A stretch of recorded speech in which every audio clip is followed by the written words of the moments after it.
Before I begin, sorry it's a bit late. Let's just say some things had to be taken care of.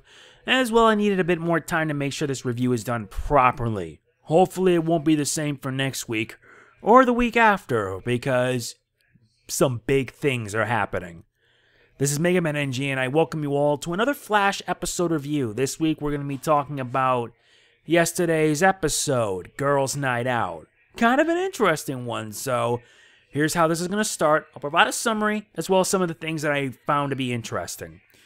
I will say that the episode is decent, though this thing had a bit of issues. So let's get started. Celebrations are aplenty here with Team Flash. Barry, Cisco, Joe, and Wells decide to spend the bachelor party relaxing. But Ralph Dibny has an idea that could pretty much bring trouble for the entire crew.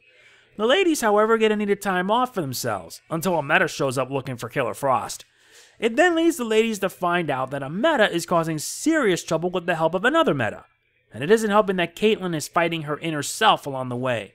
With the boys having fun, or trouble if you prefer, can the ladies be able to stop this Meta before she brings problems to Central City? I am going to admit, I never thought an episode where the girls get their time to shine really would happen. And yeah, the ladies here get a day in the limelight. The episode's pretty decent, and it has a good premise providing two different plots.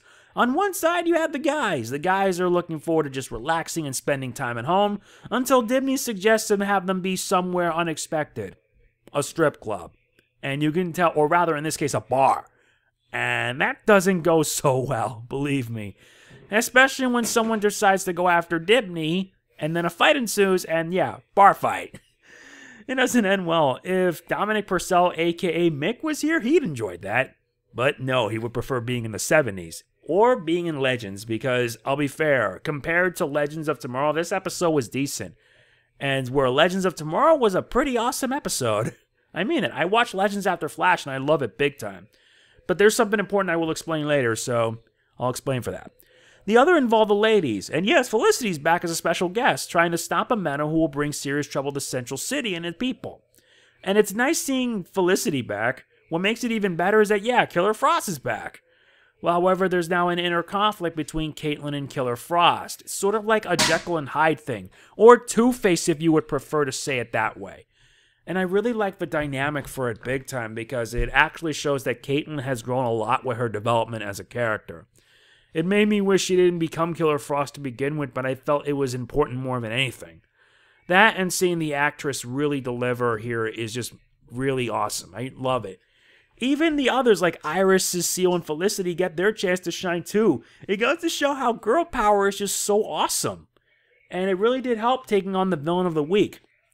There wasn't much action because the ladies got to get their chance to shine while the men are pretty much hammered away.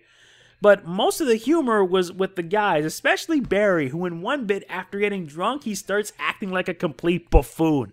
A baby if you prefer, and by the time where the episode ends, where he ends up in the jail, I mean, he is so hammered. I really feel bad for Barry, because yes, Barry is getting married, but at the same time, you can't help but feel worried for him, because the next step can be quite tough. The same can be said for Joe, because he has his own problems and insecurities. Jesse Martin did a fantastic job with his performance, especially with his subplot trying to help a runaway girl, a runaway teen. And it goes to show not only his police skills at work, but also his father skills. And it shows that Joe West really is a good father. I really liked it a lot. And he really wanted what was best for the runaway teen. And it did. And it ended pretty nicely. Especially with the ending part with Joe and Cecile, with them admitting that they're a bit afraid, but no matter what, they will conquer it together. And I really enjoyed it a lot. It really was an interesting episode, and I felt the subplot really was useful.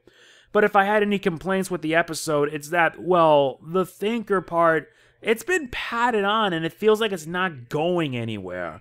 Thinker doesn't do much in the episode, but you can't deny how he looked, how he appeared floating in a chair. You know what I'm reminded of? I'm reminded of a mix of Brainiac. I did mention this already. I'm reminded of Brainiac from Injustice 2 with all the cables, stuff, and whatnot, as well as Zone from Yu-Gi-Oh! 5Ds. Because in Yu-Gi-Oh! 5D, there was an antagonist named Zone. He was in like some kind of floating wheelchair. And I'm reminded of a Thinker like that. But I felt that the Thinker stuff just padded. And I felt that the padding was unnecessary, especially for a good episode. As far as the villain of the week goes, Eminent Black, aka Blacksmith, was a pretty interesting meta. Her power allows her to take metal and form it around her arm. It turns it into a weapon. And that's actually pretty cool. I am going to admit, she has an interesting power, and it's kind of dangerous. But it's fitting since she is a lady, and it's rather Iris and her crew were able to take her down. How do I rate this? I'm giving this a 7.5. The episode's pretty good, but it had a bit of flaws. Sure, we do get a day in the limelight with the ladies, but I felt that the rest of it felt kind of lacking, especially the pacing. Yeah, I know that the season is meant to bring back the lightheartedness from season 1, and it wouldn't hurt to have at least a balance because last season and season 2 had some dark stuff, but I wish that the writing could at least be a bit better.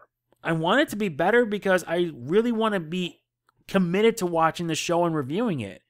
I already gotten out of Arrow, but I've been hearing that Arrow has been doing better, or not, depending on opinions, whereas Legends of Tomorrow is still just a fun show. It was really fun, and yesterday's episode was a lot of fun. But with Flash, they got big shoes to fill. I only wish that they could at least improve on the writing. I understand you want to take things back to what it should be, since they brought Earth 2 Wells involved. But unless there's good writing, it's not going to help much. It's not going to work at all. And now, the big announcement. There is one last thing I wanted to say before I end this review. In 2 weeks, there's going to be a 4-episode Arrowverse crossover, Crisis on Earth X. On Monday, we get the first 2 parts, Supergirl and Arrow. And Tuesday will be The Flash and Legends of Tomorrow. Now, this is actually going to be a very difficult thing to do because I'm going to be reviewing 4 episodes back to back to back to back.